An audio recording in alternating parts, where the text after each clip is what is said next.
Hey, welcome back. This is Imperial Buckethead. This is just a short unboxing video of two starter decks from the Lord of the Rings trading card game. These are from the Two Towers, the Aragorn and Theoden deck, from Decipher. These right here, I believe this block came out in 2000. Let's see here. Yeah, this one was 2002. All right. This block consisted of 3 sets. The Two Towers was the core set for this, of course, going with the movie. The Battle of Helm's Deep was the second set, and Ents of Fangorn was the third set. The starter decks in the Two Towers core set had 3 randomized rares and then a fixed 60-card deck for each deck that you got. The later sets, Battle of Helm's Deep and Ents of Fangorn, did not contain the randomized rares. Instead, it had 3 fixed rares in the deck that were alternate art from the set. It was not well received back in the day. People were a little frustrated. It also did not offer a lot of incentive for people to buy, basically more than a few copies of the deck for your play sets of those alternate art cards if you're a collector. And a lot of people just didn't really mess with them, right? Because it was so common. So they switched back in Return of the King, starting with the last block, right, of the movie blocks. Back with the randomized rares and the starter decks, which was kind of cool. Anyways, we're going to crack these 2 decks open. We'll start with Aragorn. We'll put him to the side. Let's see, these do have like a little pull tab on them. I'm trying to remember where it's at.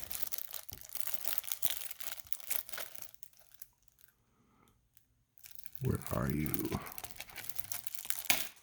There it is. All right, so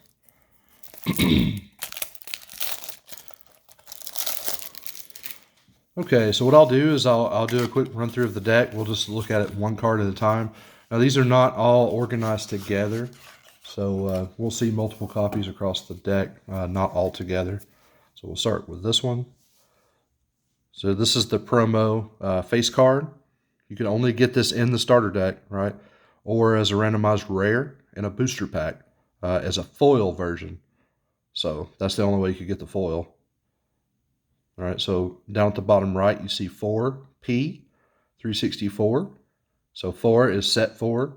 P is promo, because it's a promo just for the starter deck. And then it has the set number for the list. All right, so quickly going through. Frodo.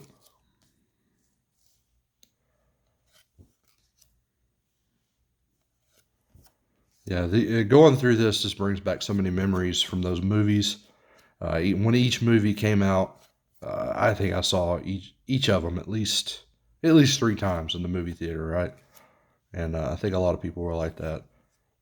I think if whenever the Star Wars special editions came out in '97, each one that came out, I did the same thing. I saw at least a few times, and I never got to see them originally. I was around, but I was just too young. So at least for Return of the Jedi.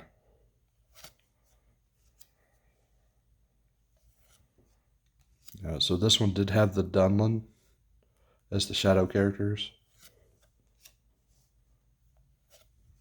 A mix of Gondor, Elves, and Shire for the Fellowship. Really cool to see these opened up like this. Try to keep them together.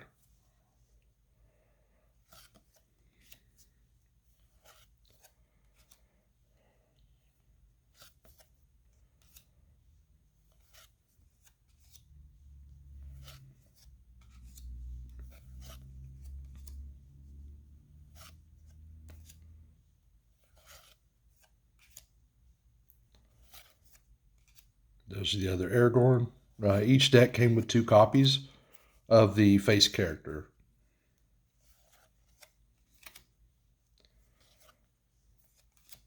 Gimli.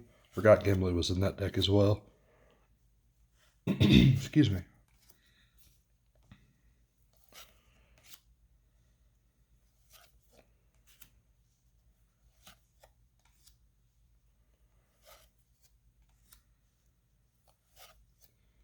Hobbit Sword.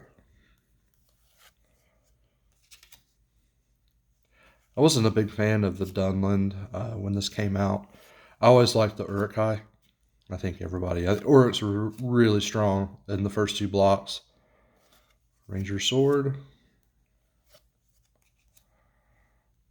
But when it comes to this game, it's so thematic and you have a lot of fun with it, even at competitive levels. Play what you like. Follow your own play style. You know, the different cultures in this game, be it Shadow or Free People's players, they offer a lot of different play styles and options. So, you know, play what you like. If you like Uruk-hai, play them. If you like the Sauron's minions, play them. Lots of orcs and whatnot, right? All right, so we're going to look at the locations for this deck before we get to the random rares. The Riddermark, Site 1. So you guys that have been around, I was not playing when they changed the ruling, or the rules, I should say, for the sites, where they took the numbers away and you could just pick whatever site you wanted to use. A lot of people did not like that because it kind of didn't follow the path in the movies. But it did offer a lot of strategical options, you know, as far as deck building is concerned, because you could actually customize the deck outside of just having one set, you know, having set numbers, you know, which you're kind of limited by that. But with the numbers, it did give you like a clear path, you know, as far as thematically. So I don't know. I never experienced that. I haven't really played that version of it. I may try it soon. We have Site 8, of course, Site 9, North Night Library. All right, here's the rare, so let's flip it. Rare number 1. Ever My Heart Rises.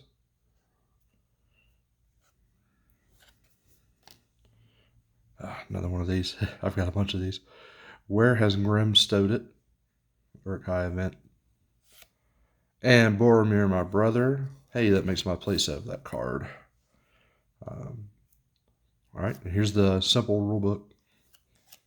There was a advanced rulebook that you could order through Decipher and get that had more specific rulings and things with timing windows and how to really dive deep into deck building. But if you're just starting out playing this game, you can totally grab these starter decks fairly on the cheap. They're about $3 to $4 a piece if you want to buy them single. You know, you can look around online. You can use these rule books and have a blast, right? All right. So let's put our rare pile over here. We'll put the sights back with this deck. Put that there. Get the trash out of the way. Where's it at? There it is. Okay, so on to the Theoden deck. Sorry for my rambling. I like talking about games in general, especially card games, especially nostalgic card games like Lord of the Rings. I never played the Middle-earth CCG, but I always saw it in the card store when I was younger. And I wasn't really heavy into the fantasy stuff back then. I played, you know, with the exception of Magic, I played Star Wars CCG. So I was real heavy into Star Wars back then. Still a super fan, but Lord of the Rings is just awesome. As I got older, I really liked the story that they created, that J.R.R. Tolkien created. All right, the Theoden deck. Do it quick. All right.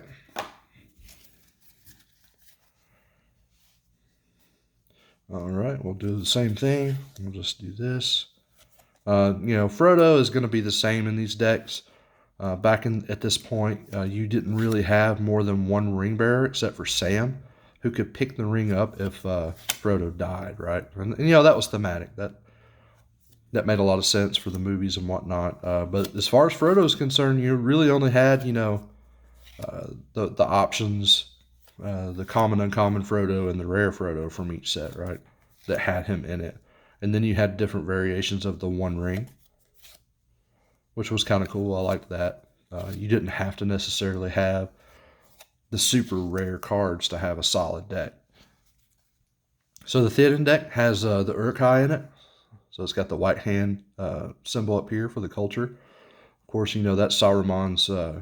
He raised that army in Fellowship and really used them to manipulate everything that was going on in the Riddermark, in the realm of Rohan.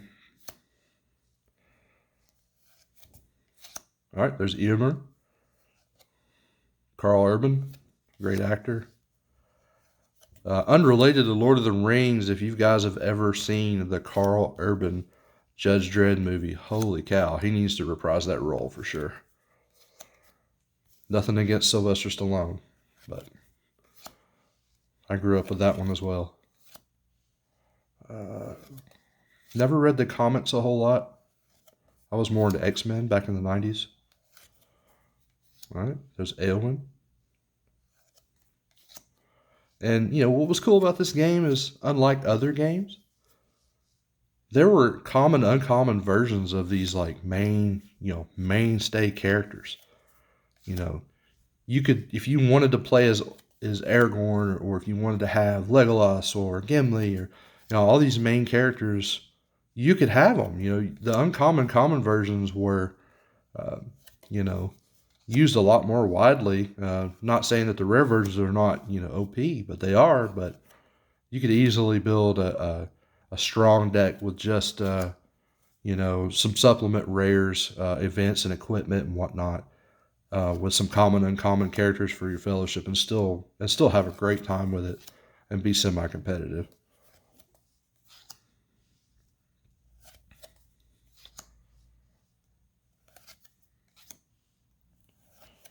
Okay, our raiding party.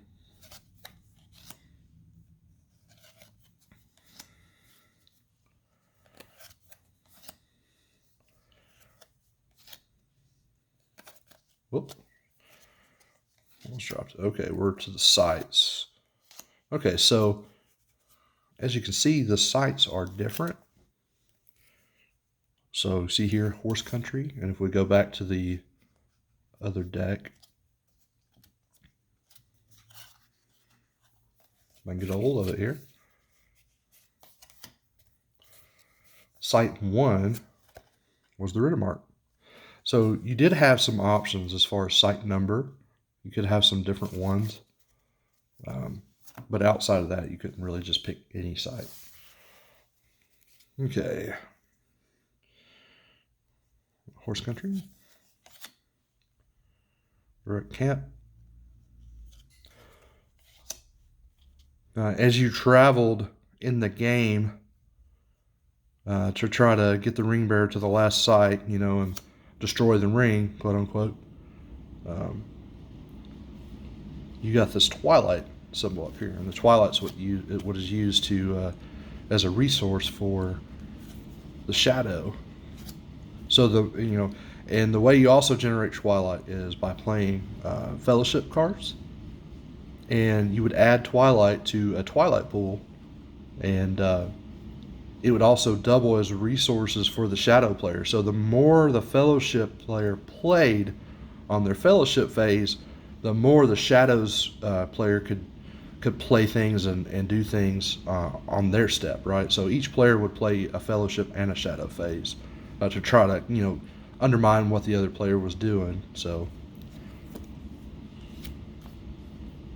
all right, King's Room, Wizard's Veil, and Pleasure Chamber. Okay, so here we go with our rares. First rare, Volley Fire, another Uruk-hai event. Hey, there's Mary. This is the rare Mary, right? So this is one of the random rares. He does have a different ability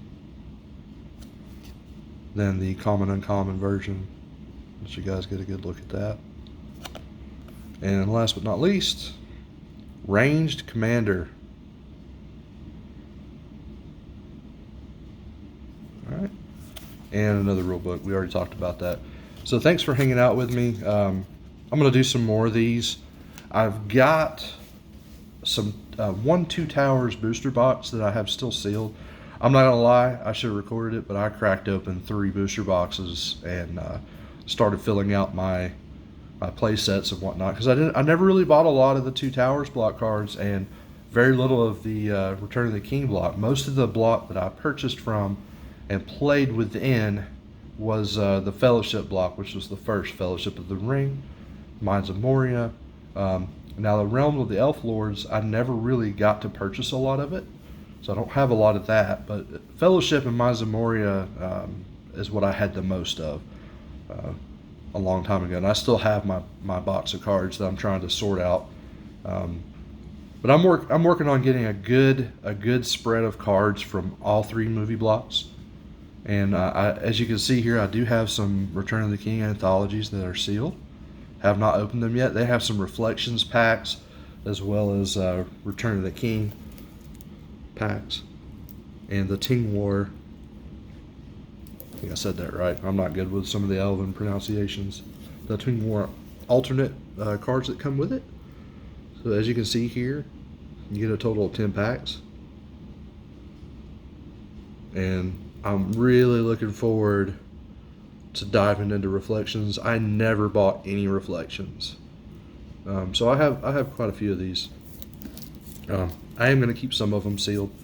I'm not going to just burn through all of them as much as I would love to. But so look forward to that. This is Imperial Buckethead. You guys have a good day. Thanks.